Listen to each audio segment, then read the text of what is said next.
Okay, I guess I get it. We'll have to work with it that way. Go ahead. All right, thanks everybody for coming this morning. It means a lot to me, and I think it should mean a lot to the animal rescue community. I was first notified of this incident by Shannon Hill. I was in a church parking lot about to go to church on Sunday morning, and she had said, "Hey, I think an incident occurred at the animal shelter, and nobody knows about it. There's concerns that it's going to be swept underneath the rug." I was like, "What are you talking about?" And she said, "Well, there was an incident yesterday involving an off-duty, allegedly an off-duty deputy who the allegation is beat 3 dogs to death." I said, "That sounds horrible. I will get on it immediately." And so I contacted Precinct 3 Constable's Department in Gable, because the shelter's within their purview, and Captain Rand Henderson to try to figure out who would have original jurisdiction for the investigation. Captain Henderson advised me it was the Sheriff's Department. I said, "Great, no problem." I then received contact information for Dr. Hayden. I'd never spoken to Dr. Hayden before, and let him know that we were going to be conducting a criminal investigation into an incident that occurred previously at the animal shelter. He was aware of it, and I told him to assume that the body was evidence in the state, and it was not to be altered and tampered with. And I gave him several directives that I expected to be complied with. Captain Henderson called me back and assigned a senior sergeant to do an initial report. An initial report consisted mainly of taking statements from some of the people that had been involved. The animal control director, and I do not remember that gentleman's name off the top of my head, had also started to gather information initially. So what started from there was a competing concern. There were concerns from people within the rescue community that we make sure that Rock was in fact the dog that was going to receive the necropsy. But I also received concerns from people within law enforcement that perhaps Rock would be altered and tampered with while in custody of the animal shelter. And so I immediately spoke to Mike Holly, and I had a plan that we would have the necropsy, we would take custody of it, or at least have the Sheriff's Department take custody and do the transport, as opposed to having the animal shelter. Because at that point, you want to make everything as transparent and as clear as possible, and make sure that it gives a full and fair investigation. And I remember having several conversations with Detective Bruce Zehner, Captain of Detectives Bruce Zehner, as well as personnel in my office, that this case was going to either take a hard left or hard right, depending on what the necropsy yielded. But regardless of the outcome, it needed to be full and thorough. And so we were prepared to either go forward with charges or prepared to stand down on charges if charges weren't warranted. And then after the initial sergeant made the report, some of the concerns from the animal shelter folks and from the volunteers were, like I said, that Rock perhaps that body would not be the body that was transported, and in fact would be autopsied because it went into the custody of law enforcement. And so there was a little concerns, perhaps. I don't think there was any evidence that was going to be, but there was at least concerns, and we wanted to address those. The concerns went the other way from law enforcement, that they'd be tampering with, and I knew I could address that in the necropsy, because after a living organism no longer is pumping blood through a system, then you don't have bruising. And so hematomas that would exist if I punched, well, I would not punch her. If I punched Mike while Mike's still living, Mike would have bruising, and it'd be under his skin. If I hit him in the back of his head, perhaps his skull wouldn't show the bruises, but the bruise would extend into the brain. And so we knew with the necropsy, and a necropsy is an animal autopsy, is what a necropsy is. Some people pronounce it necropsy. I think it's wrong. I'm from Texas, so it's a necropsy. But we knew we were going to be able to address those issues as to whether or not Rock had received any additional injuries post-mortem by looking at microslides and looking at the condition of Rock. The allegations were that Rock had suffered some type of a skull fracture. The vet tech had indicated that there was a soft, squishy area, and this is all verbal. And if you can see, I'm reflecting all this, not on any notes, but these are conversations that I had real time. And the vet tech had seen what they believed to be neurological damage, that Rock had blood coming out of both ears, and that the vet tech was able to, there was a soft squishy area in what she believed to be a skull fracture. And so that was the evidence that we had. Detective Kenny Dunlap, and I don't need to build up Detective Dunlap's credibility. He is just walking credibility. He's got experience with internal affairs. He's investigated cases against officers that have led to charges, and he's investigated cases against officers that have led to an exoneration. When they told me that he was going to be the detective, we had conversations with him as well. He was fully charged up on the fact that if the evidence went against his officer, he was going to be the guy on the stand as the chief's, as the state's main witness, offering testimony against a deputy. He was entirely comfortable with the role. What a lot of people in the public probably aren't aware of is that the district attorney's office files charges against people in law enforcement on a regular basis. Probably, maybe a half dozen to a dozen a year, from everything from DWIs, state agencies, federal agencies, to domestic violence charges, to theft, official oppression.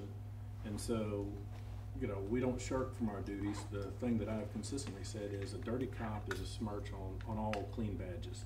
And so there is a real need to remove bad cops from a good community. And if you're from that community, you'll recognize my belief when I say it. Nobody wants a bad cop around because it reflects poorly on everybody. So Detective Dunlap took custody of Rock, transported him to the vets at Texas A&M, which is the best university in the entire world. So we felt safe with their expertise. So then Detective Dunlap would continue to interface with Mike Hawley in regards to the investigation, some of the things that he was looking at, which ultimately resulted in his final conclusion that we agree with. There was a lot of social media, and I'd like to address a little bit of that. Within the first 3 days of this incident, the initial, and actually I received an email from Doug. One of the reasons I wanted you here is because I don't want Doug to think that allegations of animal cruelty fall on deaf ears. The Sheriff's Department has been a great partner with us in investigating animal cruelty cases. I've assigned 2 prosecutors to handle animal cruelty cases. Not only that, these are people that are invested in the shelter community, as most of us are. They're animal lovers. Now, I know you don't have to be an animal lover to be a prosecutor, but it certainly helps. Laura's history with horses. She's a former horse champion.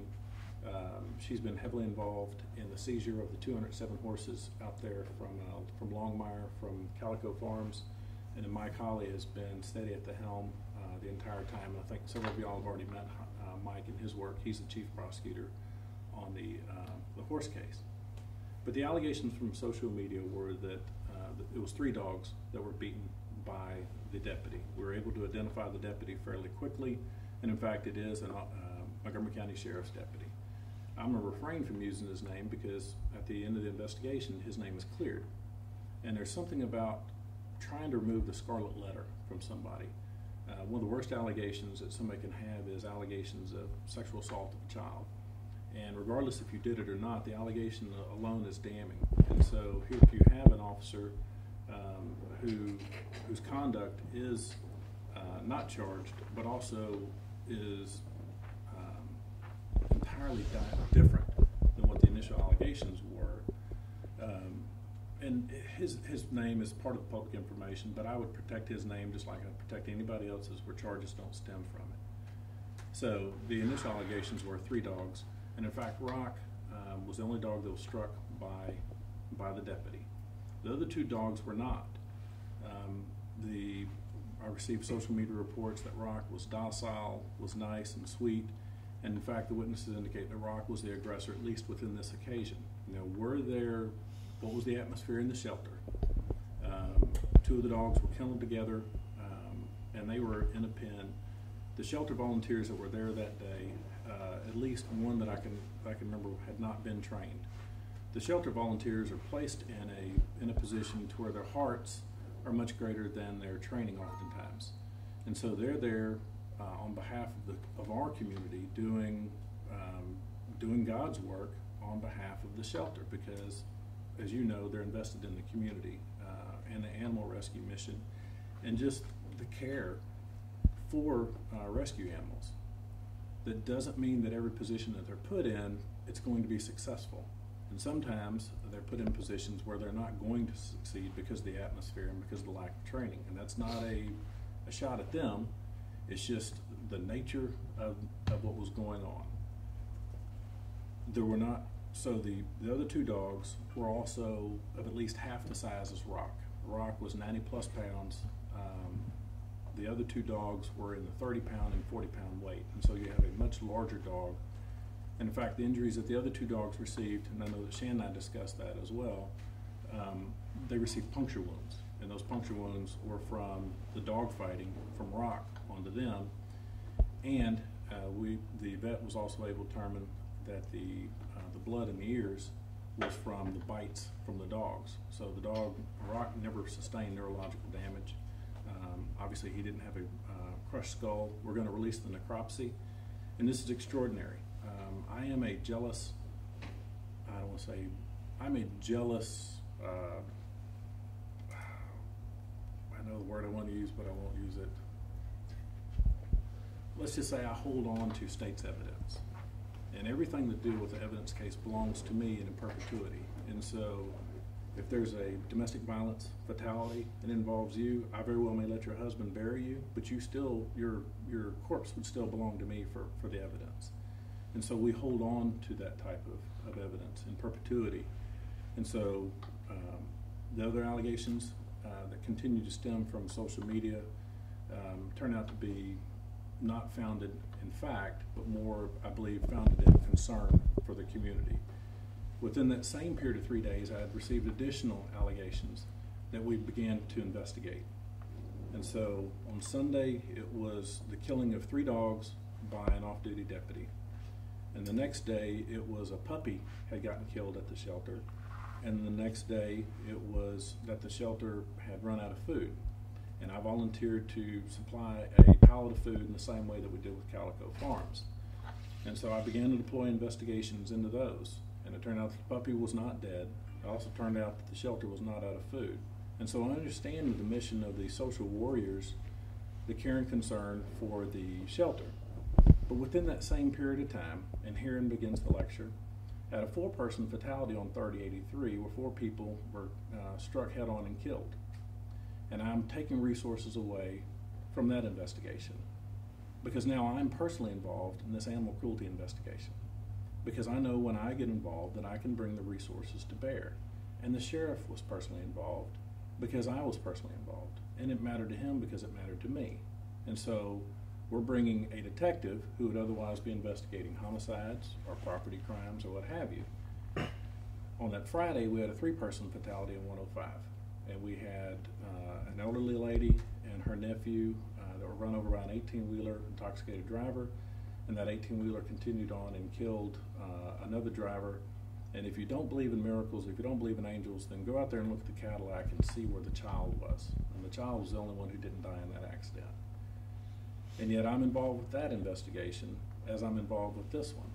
And so we have limited resources in law enforcement but I knew this was important.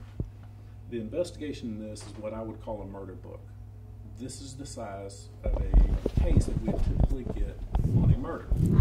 The investigation was thorough, the investigation was accurate, and any allegations that because Detective Dunlap and the off-duty deputy are within the same agency, I think would be inappropriate, but I also know that there was that concern, which is why we stayed so heavily involved with the investigation.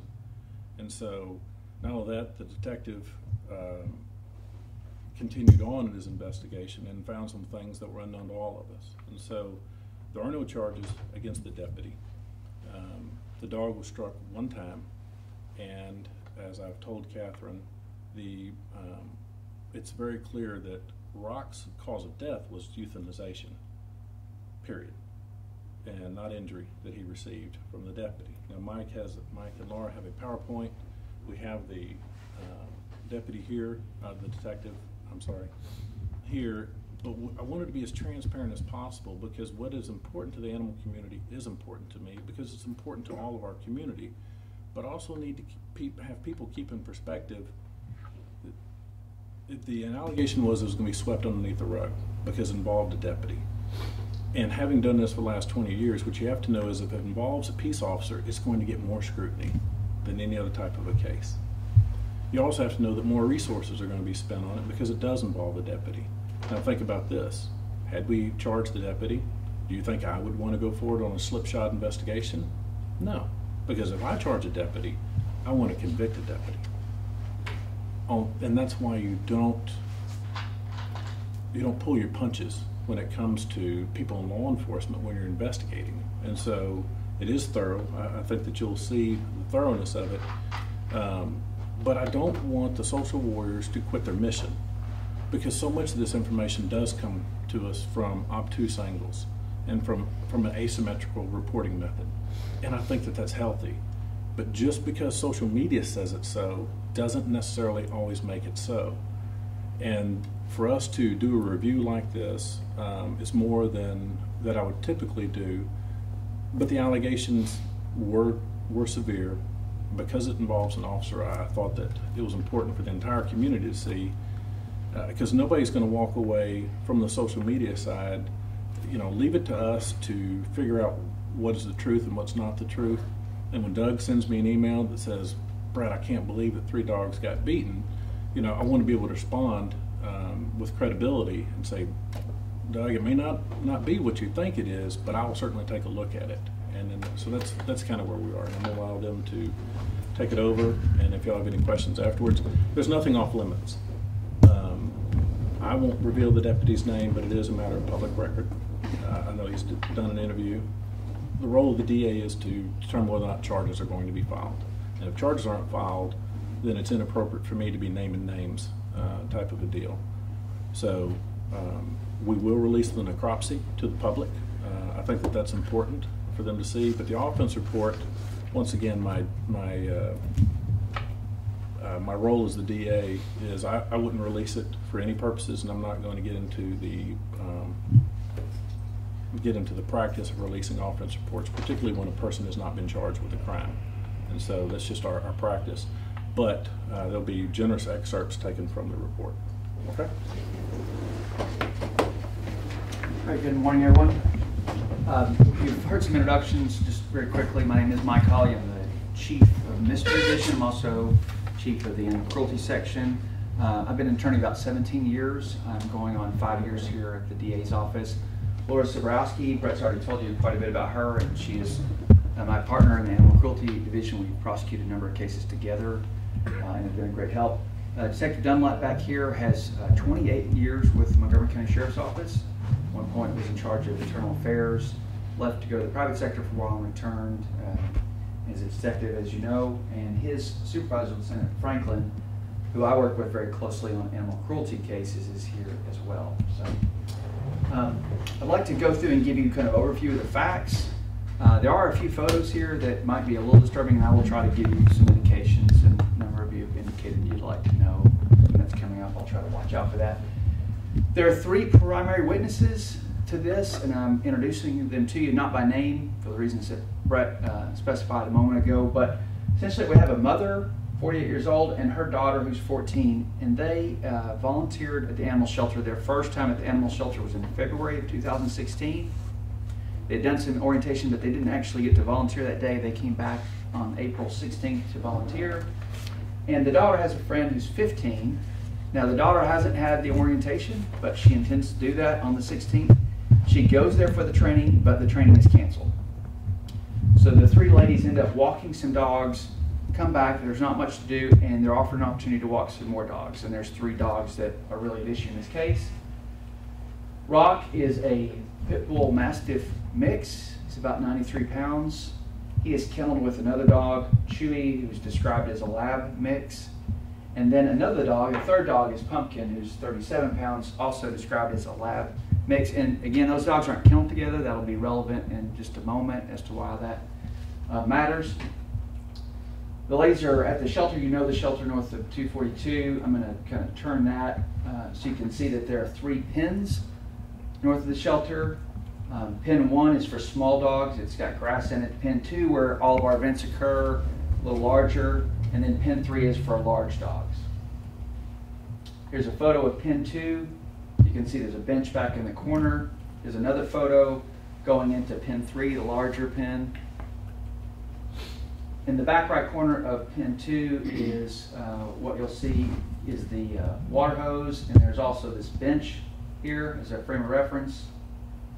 So that bench that I just showed you is right here, water hose is here. Most of our events are going to occur right in this corner of Pen 2. The mother goes into the kennel after initially walking some dogs, and she's offered an opportunity to walk another dog. This is Pumpkin. And an individual that works at the shelter says you can walk Pumpkin. Mother takes her to Pen 2. Meanwhile, daughter and friend of daughter bring out Rock and Chewy to Pen 2. So now they're all in the same pen, and for the first 10 minutes or so, there are no problems. The dogs are fine. There's no issues. At some point, the deputy at issue, crosses in front of the pen. He's there with his wife and son, and they're going to adopt a dog. And they take a dog, and they walk past the pen into Pen 3. They stop momentarily, and they talk to the 3 ladies. So there's some contact. They see what's happening. A little later, a black dog with its walkers crosses the pen. And at this point, Rock starts to get upset and starts acting very aggressively, primarily toward Pumpkin, that dog that he's not been kenneled with. The ladies start getting concerned. The dog fight is brewing, and sure enough, it starts. And it's not clear which dog is attacked first, but it is clear that Rock attacks either Pumpkin or Chewy first. He attacks both dogs, and it's a very aggressive fight, very loud fight. At some point, Chewy's disabled to the point that he can't fight anymore, and he's essentially out of it. But Rock continues to attack Pumpkin, and again, it's very aggressive. There's a hose, as I mentioned, in the top corner of that lot there, and there's a wooden pole, and the volunteers have been told that if there's a dog fight to use a water hose and a pole to try to separate the animals. The mother and the friend do that. They attempt to break up this fight with both the water hose and the pole. They're unable to do so. The daughter goes into the shelter to get help, and she'll meet a kennel tech there who will then contact the animal control officer, and those 2 folks will come out to help. Meanwhile, the deputy who's in that adjoining pen hears this fight. It's a loud fight, it's aggressive. He stops to pick up a board just outside the pen. There are a number of boards around the pen. It appears that those boards are there to try to keep dogs from tunneling under or digging under the fence. He grabs a board, and I'll show you a photograph of that board in just a moment. And then he comes. He'll strike Rock 1 time in the head with the board. As the animal control officer and kennel tech are running up, they're yelling at him. He stops. He drops the board. The dogs continue to fight. The animal control officer and the kennel tech will be able to break up the dog fight eventually using a rake.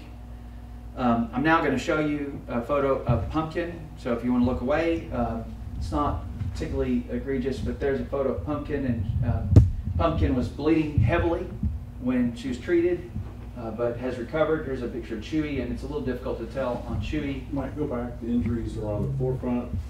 And some on the face and chest as well. One thing about you may know this, but with dog fights and dog attacks, sometimes it's difficult to tell the injuries because they're all puncture wounds and they go through fur, and so it's sometimes difficult to tell. Chewy was injured so badly that he had to be carried into the medical area. He has since recovered. Those areas here where they shaved the legs to try to treat the puncture wounds, which they did. And then here's a photo of the board that was used. It's a 2x4. It's partially rotted. It's got some holes in the middle. It's about 3 feet long. And then there's one more picture of Rock post-euthanization, so if you're sensitive to that, that's Rock, top of his head. He has bite wounds on his face and on his chest as well. All right, I've got what now is a series of excerpts from statements from the relevant witnesses. So what the mother said was that the pole and the hose were ineffective to stop the fight, that the dogs were moving around the pen a lot. It was an aggressive fight. And she said, I'm not an expert, but it was clear that Rock was not going to let up on Pumpkin. She was of the opinion that Rock was going to kill Pumpkin.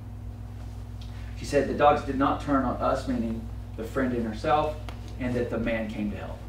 And the reference to the man is the deputy who intervened. The doctor stated that the hose and pole were ineffective, that Chewy could not walk, had to be carried back to the medical area, which I mentioned. She wasn't present when Rock was struck. She didn't think the dogs would turn on them. She didn't think that the deputy was attempting to harm the dog. She did think the deputy was trying to help. That was her assessment of the situation. The friend, again, who's 15 and had not gone through the orientation, said that the fight was very violent and loud. In her estimation, it lasted about 3 minutes. The hose and the pole were ineffective to stop the fight. Chewy stopped fighting because of the injury, but Rock continued to attack Pumpkin. She did see the deputy strike Rock, and she said that when the animal control officer and kennel tech arrived, they were angry both at the deputy for striking Rock, but also at them for bringing the dogs into the kennel together, or into the pen together when they were not kenneled together. And her statement was, I think the man had good intentions and was genuinely trying to help, but don't agree with the way he did it, which seemed to be the consensus among the three ladies. The animal control officer who responded stated that she saw the dogs fighting and she yelled at the deputy. It's not clear whether the deputy hears her saying, don't hit the dog or not. It's occurring essentially simultaneously. She did witness the deputy strike Rock. She confronted the deputy. They discussed the issue. At that time, the deputy tells her, this is not animal cruelty. This is what I'm trained to do. I'm intervening essentially to help the situation. She disagrees with him. But they, at first, it's a pretty intense disagreement. And it sounds like they came to at least some understanding.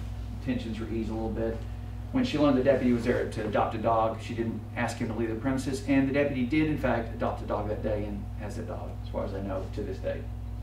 The kennel tech who responded said that he was at the fence line when he saw the deputy strike Rock. He was able to get the fight stopped with the rake that he used to separate the dogs after some effort. He argued with the deputy about the incident as well. He said he didn't agree with the deputy's actions, but he did not think the deputy intended to harm or kill Rock. And that he walked Rock to the medical area, and it was at the medical area that Rock first started showing the kind of significant signs of injury. There are two vet techs. The first vet tech said that Chewy and Pumpkin had multiple puncture wounds on them. Rock was bleeding from the ears, and this is significant. Both vet techs thought that Rock was bleeding from an internal injury and that the blood was coming out of the ears. The Rock had swelling on his head and what she thought were fractures to his skull by palpitating the wound. And that Rock couldn't straighten his head. He couldn't lift it above the midline. She contacted a veterinarian who works regularly at the shelter. The veterinarian authorized euthanization. The second vet tech said that Chewy could not walk, that Chewy and Pumpkin were bleeding all over the floor, and she attended to their injuries. That Rock's head was tilted to the side, and she also said that Rock was bleeding from the ears. Rock had swelling on his head, and she felt that there were fractures to his skull. Couldn't straighten the head, and that the Rock skull was cracked in her opinion, and she did the euthanization of Rock. We did have the animal necropsy by Texas A&M, and I talked to the veterinarian who did that necropsy, and I'll give you a copy of the report at the end of this presentation. You're welcome to take that with you. Among other things, the TVMDL found that there were no fractures or hemorrhage in the skull. There were no fractures in the examined vertebrae. And significantly, there was no bleeding from inside the ears. There was bleeding in the ears. The veterinarian said that the ears tend to bleed fairly easily when punctured, and that the blood that was in the ears is likely, it seems to be likely from the fight and not from an internal injury. There was not blood coming from the inner canal. There was some minimal hemorrhage in the floor of the vertebral column. It's the C6 and T9, closer to the shoulders. The vet who did the necropsy didn't feel like that injury would have explained the impairment, but you would have to examine the animal for some time to know. I think the significant thing from the TVMDL necropsy was that there was not serious bodily injury to the dog. There's not a reason to believe that dog with treatment would not have recovered. Do we know where the deputy struck Rock? In the head. Top of the head, top base of the head. The deputy made a statement. Oh, sorry, Brett. Just to clarify, so the injury to the spinal column, to the vertebrae, is inconsistent with where the deputy struck it? It looks like it's a different location. The deputy made a statement, wrote a letter to the courier, in which he said that he saw a large dog with its jaws on the throat of the smaller dog, that the young lady was trying to get between the dogs, that he was concerned for the safety and for the lady's safety, young lady's safety, and the safety of the dogs. And he felt obligated as a person and as a law enforcement officer to intervene. Of course, we've talked about the MCSO investigation, and a couple significant things is that the deputy has taken an oath to protect others.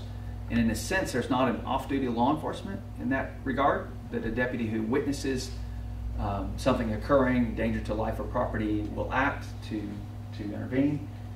This statement that the witnesses agreed, although they didn't agree on the method that the deputy used, they agreed that he didn't have intention to harm the animal and certainly not to kill the animal, and that it felt like the elements for the offense were not met.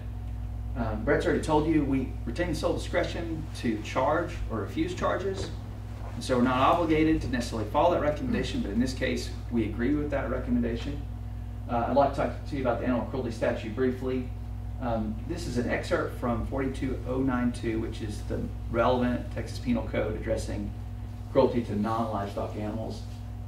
A person commits an offense if they intentionally, knowingly, or recklessly, and then without the owner's consent, in this case the owner would be the shelter, kills, administers poisons to, or causes serious bodily injury to an animal, or causes bodily injury to an animal. In this case, we don't have serious bodily injury inflicted by the deputy. Arguably, there was bodily injury, which is as little as inflicting pain, satisfies the requirement for bodily injury. I would say further on in this section, it says that it's a defense if the person that killed or injured the animal did so within the scope of their employment as a public servant, as we've already discussed. Arguably, a deputy is not off duty, would likely fall within that defense. I also want to draw your attention to a couple other relevant sections of the code. Necessity is a defense in Texas law. Essentially, if you think the harm that you're going to inflict is less than the harm that will be inflicted if you don't intervene, and it's an immediate need, that can be a defense. I would like to say, though, that as that necessity defense, there's a public duty issue and defense of third persons. It's probably fairer to say that regardless of those defenses, we don't feel like this conduct qualifies under the statute for animal cruelty. It just doesn't meet the heart of that statute, what that statute is intended to address. So regardless of these defenses, we think that the intent of this particular statute addresses behavior not covered by this situation. So a couple of things in conclusion. We believe, as Brett's already told you, we don't believe charges against the deputy are warranted in this situation. There was a number of misunderstandings and some misinformation about those underlying facts, and if you'd like, we can talk about that a little further. There may be issues with the shelter. That's a separate issue than what we are looking at here. And just finally, just to say that as Brett's told you, we're committed certainly to the smallest subset of prosecuting animal cruelty cases, but just generally to doing the right thing by the citizens of the county. So I want you to address whether or not the vet can authorize euthanization off-site. The owner, for purposes of the statute, would be the animal shelter at this point. Right. Okay. So we have an owner. Can you address the issue of whether or not the vet off-site can authorize euthanization? I can, and I've also asked Laura to address that as well, if that's okay. But in essence, there was some concern about can you authorize euthanization purely by phone? And that's a little bit of a concern. The statute's fairly broad, though, and it makes some exceptions for when the vet may not be there physically, but has been at that location repeatedly and sees the circumstances in which the animals are kept. And I'll let Laura talk to you about that. She's got the statute in front of her.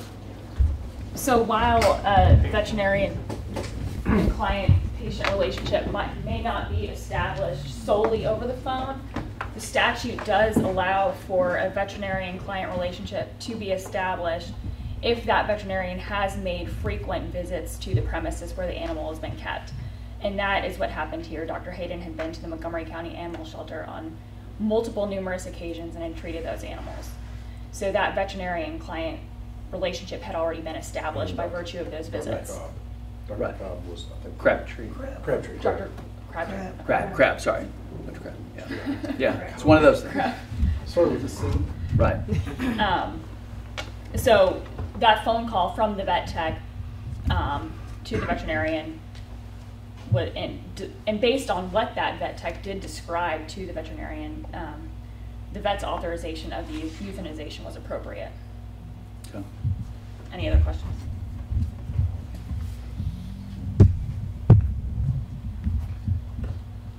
Questions? Okay. not getting you separately. I mean, are we done? Or? Well, I want to make sure, number one, thoroughness. Thoroughness is important. The allegation that we swept underneath the rug always concerns me. And it makes me react in such a visceral way that we apply resources to it, whether it's this deputy or any other deputy on or off duty, for those reasons. Because if he's innocent, you want to make sure that the light is shown upon it. But if he's guilty, you want to make sure that you've got a good amount of evidence to present to a jury. And so the thoroughness is there, the professionalism of Detective Dunlap. And like I said, I think some of the further things that he discovered about Rock's true ownership and where Rock came from was, I thought, pretty good detective work that even went beyond. So he was able to determine who the true owners were and how Rock even got into the shelter. And so there was a little fraud going on there as well, which is annoying. So the thoroughness, the accuracy, the integrity of the investigation, and it's not the job of the DA to run other agencies, and it's certainly not the job of the District Attorney's Office to offer peace and advice. I think several of y'all have seen me in open court, Commissioner's Court, offering what I thought was to be excellent advice. It doesn't make people follow it. But the role of the DA's office is to retain the sole discretion as to whether to file charges. And so it's clear that the evidence doesn't warrant it. The atmosphere in the shelter speaks for itself. The volunteers are heroes, and the volunteers should be treated as such, and nobody should chastise them for reporting their concerns. It's up to a law enforcement agency to cipher through those concerns and see what's the wheat and what's the chaff. And in this case, we found a board, a deputy, and an animal that had been struck. And so the part of the unicorn story, there was a pony involved, but we couldn't find the horn. And so there were 3 dogs involved, but the deputy didn't kill the 3 dogs. And so a lot of the battering that had been alleged just simply wasn't there. But that's what an investigation's for, is to determine the accuracy of those. And so you don't want to stop people from coming forward with complaints. But when they've been looked at honestly and truthfully and with integrity, then you would hope that the community would embrace those results. And that's what we're asking, is that the community recognize the thoroughness of the investigation and know that we truly spent the time and attention that we would to prosecute the deputy, essentially.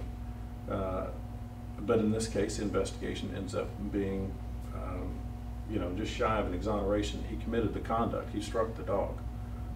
But I think the other presentation shows, A, no criminal intent, and certainly no criminal charges would warrant. So, anything else? Thank you very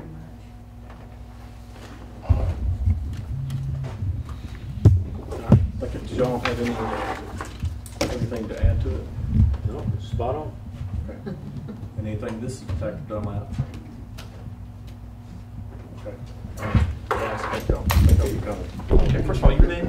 Laura Ciborowski. Spell your last name, Laura? Ciborowski. And your position here at the DA's office? I am an assistant district attorney. I'm currently the number 3 prosecutor in the 359th District Court. And investigation. You're an animal number 2. I am. Working the investigation on this. After you looked at 2 months now since this happened, what have you seen? What have you I've seen a very thorough investigation. I think that our deputy did a phenomenal job getting to the bottom of exactly what happened, and I think we made the correct decision, and they recommended that we not file charges, and I think that we made the correct decision as well in not filing charges. And there was no sign that it was intentional or anything else? No sign at all. Exactly. The off-duty deputy, his goal was to break up that fight. for the safety of not only the mother and the two teenagers that were there, but also for the safety of the two other dogs that were injured. Now, it wasn't just him using the poo before. They had already tried using a hose and a stick to break it up before the deputy. That's right. And I understand that that's the policy of the shelter. First, use a hose, spray the dogs with water to try and break the fight up. That didn't work. And then there was also a pole in that pen, and that pole was also tried to use to break the fight up, and that was unsuccessful as well. And so then the deputy saw the fight continuing. It was loud. It was quite frightening. Picked up a board and attempted to separate the fight that way. Now, basically the three that were involved that had the dogs, what kind of experience and what kind of age group are we looking at there? The three women that were in the pen, two young women, teenage, 15 years, I believe, and then the mother. They were simply volunteers there. I don't even believe that they had their full volunteer training. So just basically someone trying to help out. Right, and on that day, because they hadn't had the full volunteer training, they were given the opportunity to walk some dogs, and that's what brought this incident about. Now, what about? Okay, now what about as far as y'all took the dog, sent it to A&M for after the euthanization? Their veterinary medicine program at A&M is top of the line, and that vet determined that the striking of the board was not the cause of death for this animal. Will they determine the cause of death? The euthanization of the animal. Right. Thank you. Sure. Brett, you got involved in this investigation early on. Kind of run it down in a nutshell, what it was and what came up there. Sure. I had received a notification from some of the shelter volunteers that there was an incident involving an off-duty deputy, and the initial allegation was that he had struck and killed 3 animals at the shelter. And so it alarmed me. There was concern because it involved a member of law enforcement that it would be swept underneath the rug.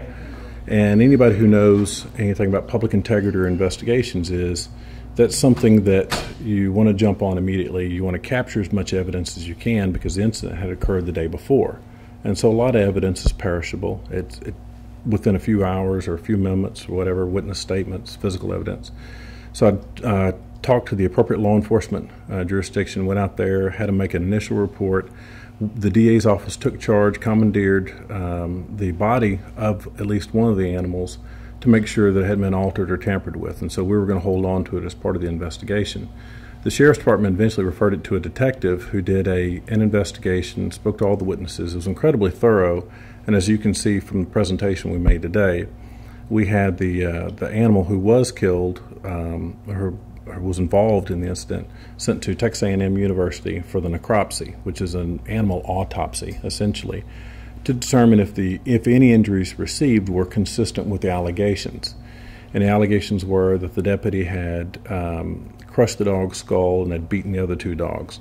And so the necropsy revealed that the animal did not receive a crushed skull, that the bleeding from the ears that was alleged to be neurological damage was from puncture wounds from being in a dog fight with other dogs.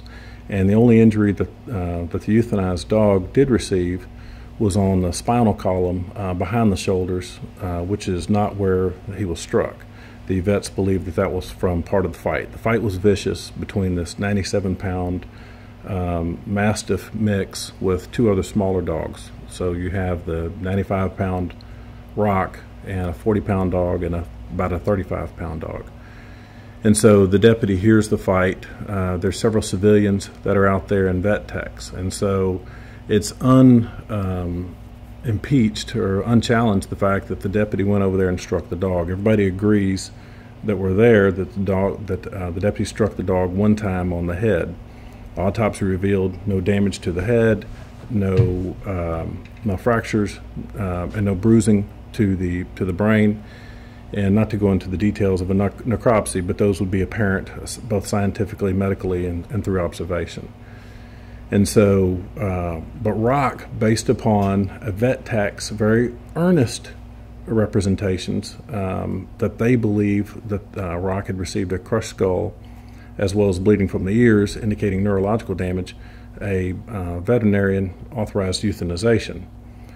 That assessment by the vet tech turns out to be incorrect. It was in good faith, but it was incorrect. And so Rock died from euthanization, not from injury. The euthanization is authorized under the statute. That was one of the issues that we were asked to address. Can an off-site veterinarian authorize euthanization telephonically? And the law allows within a shelter setting limited circumstances if the vet has a pre-existing relationship within the shelter itself. And so the act was lawful. What it appeared to me is, and to all the witnesses, that the volunteers were doing yeoman's work and they were doing a good job, but they were placed in a position where they were going to fail. And so you had 3 animals in a shelter. You have a deputy who's there to adopt a dog. He sees the fight between them. He sees 2 younger girls, a 15-year-old, a 14-year-old, and an older, a lady, I say older, she's my age, that were there as the shelter volunteers. And when the dogs started fighting, the deputy crossed the fence to separate the animals. The earlier attempts to separate them through using a hose and through using water were unsuccessful. And so the deputy used a partially rotted piece of wood about 3 feet in length to strike the larger dog. The larger dog had the smaller dog by the throat, and all witnesses believed that he was going to kill the smaller dog. And all witnesses, even the ones who don't agree with the deputy striking the dog, agreed that the deputy did not have the intent to harm the dog, but merely to separate him. And I think in a chorus, most of the people there believed, once again, they didn't agree with the deputy's methods, but they believed that he was in fact trying to separate the animals and not injure the animals. And so within the animal cruelty statute, the conduct did not meet the elements. There's several defenses of necessity, self-defense, those types, the proximity of the dogs fighting to the shelter volunteers, and the fact that the officer is an officer for all purposes. And so his job to protect and serve also would have put him in that same position. We wanted transparency in the investigation, but we also wanted transparency in the fact that we chose not to go forward on allegations against the deputy. And so we called the shelter volunteers, we called people that are active and involved in animal cruelty investigations to open up the investigation to them. We released the necropsy to the public for its inspection. The investigation was incredibly thorough, and the reason that that's a benefit is, had the conduct gone the other way and had the deputy's actions not been justified, then it would have been incredibly important for us to have a thorough investigation so that we could prosecute the deputy. But that thoroughness ends up yielding a different result, which is no filing of criminal charges. I know that's long-winded, but you can kind of... Okay.